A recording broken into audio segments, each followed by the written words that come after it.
Good morning everyone. This is Miss S. Kripalakshmi, Assistant Professor, Department of Corporate Secretaryship from KCS Kasinadar College of Arts and Science. This PPT is about Industrial Law Unit 1, Definitions, Health, Safety and Welfare Provisions. First heading, Definitions. A premises where 10 or more workers work with power or 20 or more workers work without power for manufacturing goods. Second point, an individual employed in a factory excluding managerial and administrative staff. Third point, the person who has control over the factory's operations, typically the factory owner or a designated representative. Fourth point, use live polls or surveys to gather audience opinions, promoting engagement and making sure the audience feels involved. Next, fifth point. Any process involving production, making, altering, or repairing goods, including packing. First provision, health. First heading, ventilation and temperature, section 11. Factories must provide adequate ventilation to ensure the air inside is clean and fresh. Second point, the temperature of the factory should be maintained at a comfortable level, particularly in areas with heat generating process. Second heading, section 12, sanitation. Proper sanitation facilities must be provided, including clean and sufficient toilets, urinals and washing facilities for workers. Third heading, section 14, dust and fumes. Measures must be taken to control the inhalation of harmful dust, fumes or gases in factories which can affect the workers' health. Fourth heading, section 14A, artificial humidification. If the factoring process involves the use of artificial humidity, example in cotton mills, the factory must maintain healthy humidity levels to avoid health risks. Fifth heading, section 16, overcrowding. Factories should ensure there is no overcrowding in working spaces to maintain a hygienic and healthy environment for workers. Next, sixth heading, section 18, drinking water. Clean, potential drinking water should be made available at suitable points in the factory.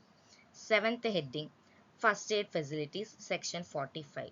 Factories must have first aid facilities available and ensure workers are trained in basic first aid practices. Next heading, safety. First point, fencing of machinery, section 21. Dangerous machinery must be securely fenced or uh, guarded to prevent accidents such as workers getting caught in moving parts.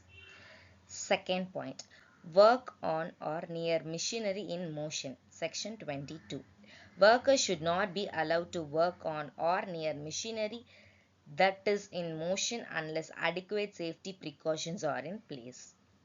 Third point, protection of eyes, section 23, where there is a risk of employees' eyes being injured, example from flying particles or chemicals, suitably protective eyewear must be provided. Fourth point, employment of young person on dangerous machines, section 24. Young persons under 18 years must not be employed on dangerous machinery that could pose a high risk of injury. Fifth point, lifting machinery, section 26. Lifting machinery such as cranes and hoists must be properly maintained and checked regularly to ensure safe operations. Sixth point, safety to workers in case of fire, section 38. Factories must have fire fighting equipment and ensure that workers are aware of first safety protocols first. Factories must also have clearly marked escape routes and proper emergency exits. Seventh point, dangerous operations, section 29. Specific safety measures are required for operations that are inherently dangerous, such as handling flammable substances or hazardous chemicals. Eighth point, precautions for handling hazardous substances, section 41. Factories using hazardous chemicals or substances must have adequate precautions to prevent, explore, and provide workers with safety training.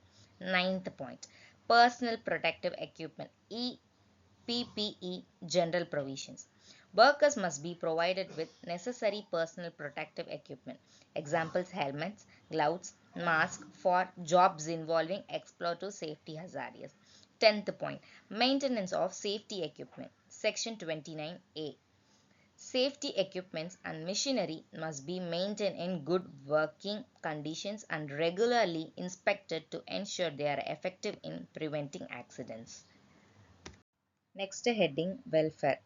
First point, first aid facilities. A factory must have adequate first aid facilities and a trained person should be available to provide immediate medical help in case of accidents or injuries. Second heading, shelters, restrooms and waiting rooms. Factories should provide adequate shelter or restrooms for workers to rest during breaks, especially in larger factories where workers might spend long hours. Third point, welfare officers. In factories with more than 500 workers, a welfare officer must be appointed. The welfare officer is responsible for overseeing the implementation of welfare provisions and looking after the welfare needs of the workers. Fourth point, creches. For factories employing more than 30 women workers, a creche facility must be provided for the children of women employees. This ensures that the workers can leave their children in safe care while they work. Continuation for welfare. Canteens. Factories with 250 or more workers are required to provide canteen facilities. This ensures that workers have access to nutritious food at reasonable prices during their working hours. Next, restrooms. Facilities for factories must provide restrooms or lunchrooms for workers if more than 150 workers are employed. These rooms should be suitably furnished and allow workers to relax during breaks. Next, latrines and urinals. Adequate and clean latrines and urinals must be provided in every factory and they should be maintained in a hygienic condition. Separate facilities are required for men and women. Next, drinking water. Factories must provide sufficient and clean drinking water facilities to workers. Water must be accessible at all the time and there should be separate drinking water points for male and female workers.